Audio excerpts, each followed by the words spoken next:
नमस्कार दोस्तों, आज की वीडियो में हम बात करने वाले हैं नीट स्कैम के बारे में, जिसको लेकर पूरे देश में बवाल मचा हुआ है। आखिर क्यों सारे लोग री नीट एग्जाम को लेकर प्रोटेस्ट कर रहे हैं, इसके बारे में चर्चा करेंगे। कौन कौन से आरोप एनटीए के ऊपर लगाया गया है। बिहार के पटना में पेपर लीक होना, वहां के पुलिस 13 लोगों को अरेस्ट करती है। गुजरात के गोधरा में एग्जाम सेंटर पे फ्रॉड होना, 44 बच्चों को ग्रेस मार्क देकर टॉप कराना, 720 में 720 नंबर देना। हरियाणा के एक ही सेंटर से क्रम वाइज 8 बच्चों का टॉप करना, जिसमें 6 लोगों का 720 में 720 नंबर आया था, 2 लोगों का 718 और 719 नंबर आना।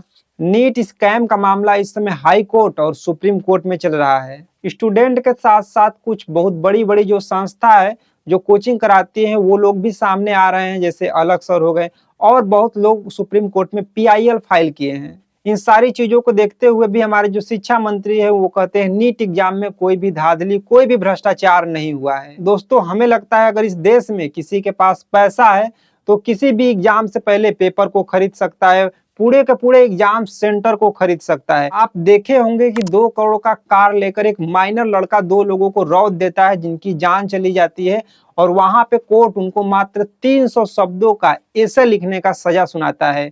अमीर लोगों के लिए जो जस्टिस है वो मात्र एक जोक बन के रह जाता है। पहला कारण ये कि नीट एग्जाम के एक दिन पहले 4 मई को जो बिहार पुलिस है वो पटना से 13 लोगों को गिरफ्तार करती है नीट एग्जाम में पेपर लीक को लेकर। इसके आधार पे जांच शुरू होता है, तो वहां पे उन लोगों को कुछ जले हुए प्रश्न पत्र मिलते हैं, लेकिन इन सारे बातों से एनटीए पूरी तरीके से इनकार कर देता है। दूसरा कारण, जब पहले से तय था कि नीट एग्जाम का रिजल्ट 14 जून को आना था, तो आखिर क्यों 4 जून को आया? उसी दिन जिस दिन लोकसभा का रिजल्ट आने वाला था, जिस दिन पूरा देश चुनाव के रिजल्ट को देख रहा था, उसमें बिजी था, उसी दिन एनटीए ने अचानक नीट का रिजल्ट घोषित किया। एनटीए द्वारा नीट में हुई धोखाधड़ी को बचाने के लिए जिस दिन इलेक्शन का रिजल्ट आने वाला था, उसी दिन अपना रिजल्ट डिक्लेयर किया।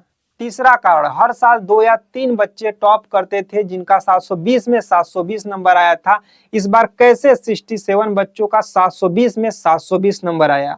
इस पे एनटीए का ये कहना है कि 44 बच्चे इसमें वो ऐसे हैं जिनको ग्रेस मार्क देकर 720 में 720 नंबर दिया गया। जब ये मामला सुप्रीम कोर्ट में गया, तो सुप्रीम कोर्ट ने एनटीए से कहा कि आप जिन जिन बच्चों को ग्रेस मार्क्स दिए हैं, उन सारे बच्चों को फिर से एग्जाम कराइए, या तो अगर वो बच्चे एग्जाम नहीं देना चाहते हैं तो आप जितने भी उनको एक्स्ट्रा नंबर दिए हैं उनको काट करके उनका रिजल्ट घोषित कीजिए। ग्रेस मार्क्स पर एनटीए का ये कहना है कि वो सन 2018 के सुप्रीम कोर्ट जजमेंट का फॉलो किया है, जिसके अनुसार उन बच्चों को जिनको सेंटर की वजह से एग्जाम में डिले हो गया था, उनको कुछ एक्स्ट्रा नंबर दिया गया था।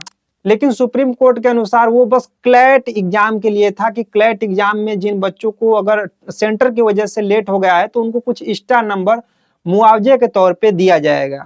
लेकिन वो नियम एनटीए ने नीट के एग्जाम में फॉलो किया, जो कि पूरी तरीके से गलत था। एनटीए पे बवाल होने का एक सबसे बड़ा और कारण है कि हरियाणा के एक ही सेंटर से क्रम वाइज 8 बच्चे टॉप करते हैं, जिनमें से 6 बच्चों का 720 में 720 नंबर आता है, 2 बच्चों का 718 और 719 नंबर आता है। यहाँ भी एनटीए का कहना है कि ग्रेस मार्क्स की वजह से उन लोगों को 718 और 719 नंबर आए। तो ये सारी बातें हैं जिसके वजह से इतना ज्यादा एनटीए पे पूरी तरीके से बवाल मचा है, सारे लोग प्रोटेस्ट कर रहे हैं। ये सिर्फ 24-25 लाख बच्चों का सवाल नहीं है, ये पूरे देश का सवाल है, क्योंकि वो लोग फ्यूचर डॉक्टर बनने वाले हैं। आप सोचिए कि कोई ऐसा बंदा जो पूरे साल पढ़ाई नहीं किया हो, अच्छे से या पढ़ाई नहीं किया हो, वो वैसे ही पैसा दे के एग्जाम में पास हो जाता हो, उसका मन भी पढ़ाई में न लगता हो, कहीं जाकर वो डॉक्टर का पढ़ाई किया, एमबीबीएस का डिग्री ले लिया, तो फिर जब उसके पास मरीज आएंगे तो उनके साथ कैसा व्यवहार करेगा? क्या सही से उनका इलाज कर पाएगा? और जो बच्चे मेहनत कर रहे हैं, जो बच्चे मात्र 10 या 5 नंबर से गवर्नमेंट कॉलेज से पीछे हो जा रहे हैं, उन लोगों के ऊपर क्या गुजरेगा? आप जानते हैं कि लगभग 1 लाख जो सीट है एमबीबीएस के लिए वो सरकारी है, उसके बाद बहुत सारी सीटें जो है प्राइवेट है।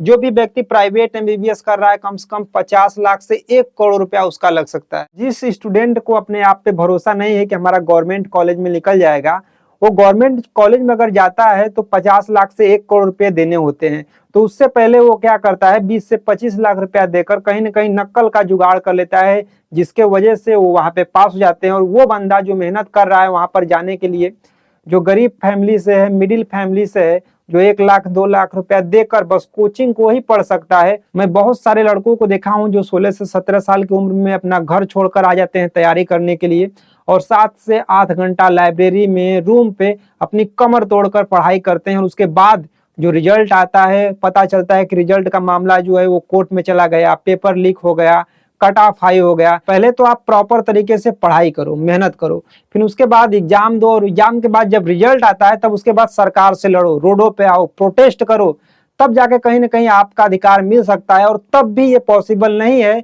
कि आपका अधिकार मिले। द वायर के पत्रकार अजय कुमार कहते हैं कि नीट एग्जाम सबसे बिगेस्ट स्कैम नहीं है, भारत का एजुकेशन सिस्टम ही अपने आप में एक बिगेस्ट स्कैम है। सारे स्टूडेंट, सारे टीचर, सभी लोग कह रहे हैं नीट एग्जाम में पेपर लीक हुआ है, स्कैम हुआ है, उसमें धोखाधड़ी हुआ है, लेकिन एनटीए इस बात को मानने से पूरी तरीके से इनकार कर रहा है। और हमारे जो शिक्षा मंत्री है धर्मेंद्र प्रधान, वो प्रूफ मांग रहे हैं कि ले आओ प्रूफ अगर पेपर लीक हुआ है तो। आपको पता होगा कि बिहार के पटना में 13 लोगों को पुलिस वहां पर अरेस्ट करती है। उनमें से एक लोग जो आयुष नाम का बंदा होता है वो कबूल भी करता है कि हाँ पेपर लीक हुआ है, हम लोगों को एग्जाम से पहले एक कमरे में ले गया था जहाँ पे 20 से 25 लोग थे और वहां पर पहले से ही हमें पेपर दिया गया, रटाया गया हमें, और ठीक वही हुबहू पेपर हमारे एग्जाम में आया था। तो ये रहा आज का वीडियो। आप बताइएगा कमेंट बॉक्स में ये वीडियो कैसा लगा। चलिए बहुत बहुत धन्यवाद, मिलते हैं नेक्स्ट वीडियो में।